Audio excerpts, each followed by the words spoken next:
확진자 수가 이제 소폭 좀 주춤한 그런 모습을 좀 보여주고는 있지만 추이는 지속적으로 좀 체크를 해 나가야 된다라는 점을 좀 말씀을 드리도록 하겠습니다. 우선 IT 쪽을 빼고 말씀을 드릴 수는 없을 것 같아요. 삼성전자 같은 경우 신고가를 좀 기록해주는 그런 모습들을 좀 보였었는데 저점 자리대와 고점 자리대를 이어보게 된다라면 이걸 그대로 갖다 붙이게 되면 상승 추세대예요. 근데 이 자리대를 넘어서는 그런 모습들을 좀 보였었는데 만약에 이러한 흐름들이 좀 전개가 된다라면 추가적으로 움직여 줄 수 있는 그런 부분들은 7만 1,000원 자리대까지도 목표치는 좀 열려 있는 그런 상황들이에요. 근데 이제 추격 매수는 좀 자제하고 눌림목을 좀 기다려 볼 수 있는 그런 전략이 좋지 않을까라고 좀 말씀을 드려보도록 하겠고요. 예, 삼성전자가 움직여주는 그런 모습들을 보여주고 있기 때문에 SK 하이닉스 또한 마찬가지로 흐름들이 좀 나올 수가 있을 거예요. 삼성전자 같은 경우는 사상 최고가를 좀 기록을 했습니다. 근데 SK 하이닉스 같은 경우 고점 자리대를 넘어서지는 못하고 있는 그런 모습들이기 때문에 추세적으로 봤을 때 이 정고점에 대한 돌파 시도 이 부분들은 한 번쯤은 좀 나와줄 수 있지 않을까라고 좀 판단이 되고요. 그리고 내년도에 있어서의 업황이 계속적으로 좀 개선될 것이다라는 그런 리포트들 그리고 목표가를 좀 상향 조정하는 그런 리포트들이 좀 계속적으로 나와주고 있어요. 그렇기 때문에 긍정적으로 좀 보셔도 좋지 않을까 말씀드리도록 하겠고요. 해외 시장에서 마이크론 테크놀로지나 장비주들, 어플라이드 머티리얼즈 같은 경우도 신고가의 흐름들을 좀 보였습니다. 그렇게 된다면 지금 이러한 관련 종목군들 같은 경우는 여전히 좀 봐도 좋을 것 같은데 21년 내년도에 있어서의 반도체 업황은 여전히 좀 긍정적으로 좀 볼 수가 있는 그런 사항들이에요. 그렇기 때문에 지속적으로 좀 관심을 가지고 봐야 된다라는 걸 좀 말씀을 드려보도록 하겠고요. 이들 종목군들이 많이 올라가 좀 부담스럽다라고 하게 된다라면 대안적인 그런 종목군들도 있는 그런 사항들이에요. 우선적으로 삼성전기 같은 경우도 추가적인 상승은 좀 충분히 나올 수 있지 않을까 이렇게 좀 말씀을 드리고 싶은데요. 반도체 쪽은 아니지만 MLCC에 대한 부분들 기대감이 여전히 좀 남아있는 그런 사항들이기 때문에 추세적으로 좀 상승 시도는 좀 충분히 나올 수 있지 않을까 그렇게 좀 판단이 되고요. 그리고 4분기 실적이 좀 좋을 것으로 예상이 되고 있는 LG전자나 LG이노텍 이런 기업들도 나름대로 좀 괜찮을 것 같은데 저점 자리대를 좀 나와주고 난 이외에 추가적인 상승 시도를 좀 나와줄 수가 있어 보입니다. 그렇기 때문에 LG전자를 좀 보시거나 아니면 LG이노텍 같은 경우도 이제 바닥을 탈피해 나가는 그런 모습들을 좀 보여주고 있다라는 거.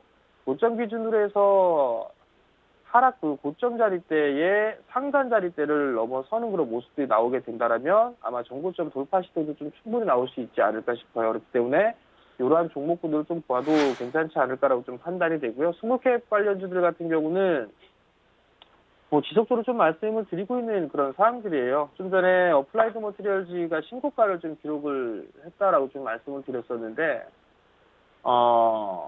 원익 IPS 같은 경우도 신고가를 가지 말란 법이 없습니다. 내년도에 영업이익 기준으로 100% 이상 성장할 것이다라는 그런 기사거리도 좀 있습니다. 그렇다는 얘기는 성장을 좀 충분히 할 수 있다라는 그런 부분들이기 때문에 원익 IPS 같은 경우도 여전히 좀 관심적으로 봐도 좋다라는 거. 그런 지주사로 좀 볼 수 있는 원익 홀딩스 같은 경우도 최근에 좀 급등이 나와주는 그런 모습들을 좀 보여주고 있을 겁니다. 최근에 이제 많이 올랐었죠. 이 방송을 통해서 좀 여러분들께 원익 홀딩스라든가 원익 IPS 같은 종목들 좀 말씀을 드렸었는데 여전히 추세적인 상승은 좀 가능하다라는 점을 좀 기억을 하시면 좋을 것 같고요. 그 이외에 테스라든가 아니면 이오테크닉스 같은 종목군들 바닥을 만들어 나가고 난 이후에 움직여주고 있는 그런 모습은 긍정적일 것 같고요. 이오테크닉스 같은 경우는 외바닥으로 좀 진행이 되고 있고 단기적으로 올라갔어요. 그렇기 때문에 조정을 좀 기다렸다가 매수를 해보는 그런 전략이 좀 좋아 보입니다. 그렇기 때문에 이오테크닉스 조금 기다려보는 전략이고요. LOT백준 같은 경우도 진공 펌프에 있어서는 국내 유일의 기술이에요. SK 하이닉스와 삼성전자 두 곳에 다 들어가죠. 소재 국산화 쪽에 있어서 충분한 수혜를 좀 받을 수 있다라는 거. 다만 이제 아직까지는 박스권역으로 좀 진행이 되고 있는 그런 사항들이기 때문에 이 박스권을 넘어가기 위해서는 거래량이 증가가 되는 그런 모습들을 좀 보여줘야 돼요. 그렇기 때문에 조정을 받았을 때에 분할로 매수해 볼 수 있는 그런 포인트는 여전히 좀 유효하다라는 점을 좀 기억을 하셨으면 좋겠고요. 그 다음에 산업재 쪽 섹터 같은 경우는 순환매가 좀 계속적으로 이어질 가능성이 좀 높습니다. 그렇기 때문에 계속 봐야 되는 상황인데요. PBR 한 배 이하 권역에 있는 그런 종목군들이 좀 상당히 많습니다. 오늘 같은 경우는 건설 쪽이라든가 기계, 뭐 증권, 뭐 이런 쪽에 있어서의 순환매가 좀 나오지 않을까 그렇게 좀 말씀을 드리고 싶은데요. 기계 쪽 같은 경우는 두산인프라코어 같은 경우도 바닥을 좀 탈피해 나가는 그런 모습들을 좀 보여주고 있어요. 그렇기 때문에 추가적인 좀 상승 시도는 좀 나올 수 있지 않을까 이렇게 좀 말씀을 드리도록 하겠고요. 여기에 따라서 뭐 두산 밥캣도 마찬가지로 트렌드들이 좀 나올 수가 있을 거예요. 미국 쪽에 있어서의 인프라 사업은 여전히 좀 내년도에 늘어날 것으로 좀 예상이 되는 만큼 두산 밥캣 같은 경우도 관심을 좀 가지고 봐야 된다라는 거. 그 위에 국내 쪽으로 보게 되면 GS건설 같은 경우도 나름대로 좀 괜찮지 않을까. 그리고 현대건설 같은 경우도 나름대로는 바닥을 좀 탈피해 나가는 그런 모습들을 좀 보일 수가 있을 것 같습니다.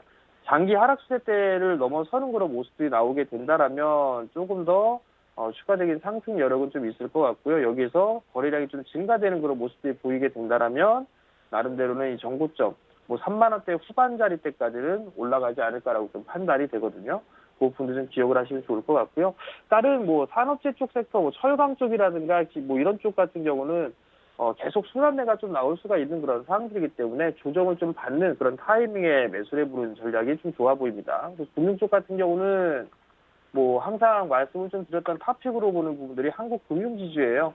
바닥을 좀 잘 만들어가는 그런 모습을 보여주고 있으니까 여전히 좀 관심 있게 봐야 된다라는 거. 그리고 유한타진권 같은 경우도 좀 최근 들어서 고점 돌파 시도가 좀 나와주고 있죠. 뭐 이러한 종목군들이라든가 아니면 삼성증권 뭐 이런 기업들도 여전히 좀 관심 있게 봐도 좋은 그런 종목이 아닌가 말씀드리도록 하겠고요.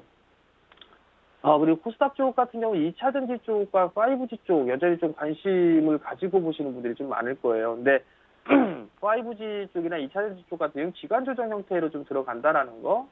근데 밸류적인 측면으로 놓고 봤을 때 이미 내년도 실적이라든가 이런 부분들 땡겼었던 그런 부분들이 좀 없지 않아 있어요.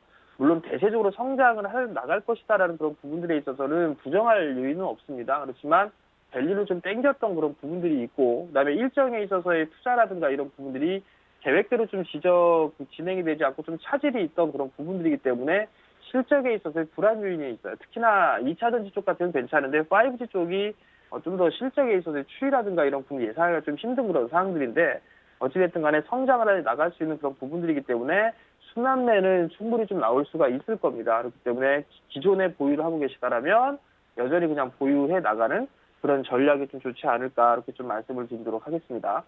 근데 이제 이슈에 의한 트레이딩을 좀 보게 되면 왕이 외교부장이 방한을 하죠. 그러면 여전히 어제도 좀 말씀을 드렸던 부분들인데 관련주들이죠. 뭐 호텔신라라든가 아모레퍼시픽, 빅히트, 하나투어 뭐 이런 기업들이 있을 거예요. 호텔신라 같은 경우도 여전히 좀 박스권역이죠. 박스권역에서 거래가 좀 진행이 되고 있는 그런 상황들이기 때문에 조정 시에는 좀 여전히 봐야 된다라는 거, 그 부분도 좀 말씀을 드려보도록 하겠고요. 아모레퍼시픽 같은 경우 포함해서 뭐 화장품주들 같은 경우는 선별적으로 좀 봐야 되지 않을까 싶어요. 최근에 아모레퍼시픽은 정고점 자리 때까지 왔기 때문에 눌림목을 좀 기다려보는 그런 전략이 좋다라고 좀 말씀을 드려보도록 하겠고요. 그리고 빅히트가 좀 있어요. 말 많고 탈 많은 빅히트인데요.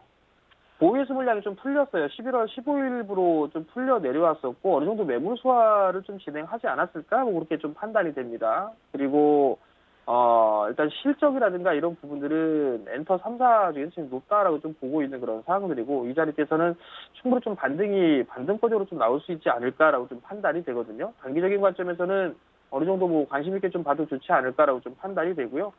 하나투어 같은 경우도 뭐 나름대로 좀 괜찮게 볼 수 있는 그런 상황들이기 때문에 이러한 종목군들은 여전히 좀 봐도 좋다 그렇게 좀 말씀을 드려보도록 하겠고요. 마지막으로 이제 수급 개선주를 좀 보게 되면 최근 들어서 수급 개선주들의 흐름들이 좀 괜찮았었어요. 많은 종목군들을 좀 말씀을 드렸었는데 가장 먼저 철강 쪽을 보게 되면 포스코나 이런 부분들 좀 말씀을 좀 드렸었는데 너무 많이 올랐어요. 너무 많이 올랐던 그런 부분들이기 때문에 이제 현대제철을 좀 봐야 되겠죠. 현대제철 같은 경우도 실적이나 이런 부분들은 기저효과적인 그런 부분들이기 때문에 내년도 시작은 좀 좋을 거예요. 올해보다는 좋을 것으로 좀 예상을 하고 있는 그런 상황들인데 주상자산가치 12만 원짜리죠. 주상자산가치가 12만 원짜리인데 주가는 지금 3만 원대, 0.3배가 조금 넘는 그런 모습들을 좀 보여주고 있죠. 바닥권역에 있는 그런 상황들이고 수소 쪽하고 엮여 있죠. 그렇기 때문에 긴관적으로는 여전히 좀 관심 있게 봐야 된다라는 거, 싸고 이슈가 있고 그렇다면 긴관적으로 봐도 좋다라는 걸 좀 말씀을 드려보도록 하겠고요. 네, 풍산입니다. 풍산 같은 경우는 인프라 쪽에 있어서 이 구리가 좀 가장 민감하죠. 그런 부분들에 있어서 풍산 같은 경우는 구리 상승의 수혜주로 좀 볼 수가 있는 그런 사항들인데, 바닥 번역을 좀 만들어가고 있는 그런 모습을 좀 보여주고 있어요. 그렇기 때문에 추가적인 상승 시도는 좀 충분히 나올 수 있지 않을까라고 좀 판단이 되는 만큼 관심 있게 좀 보셔도 좋을 것 같습니다.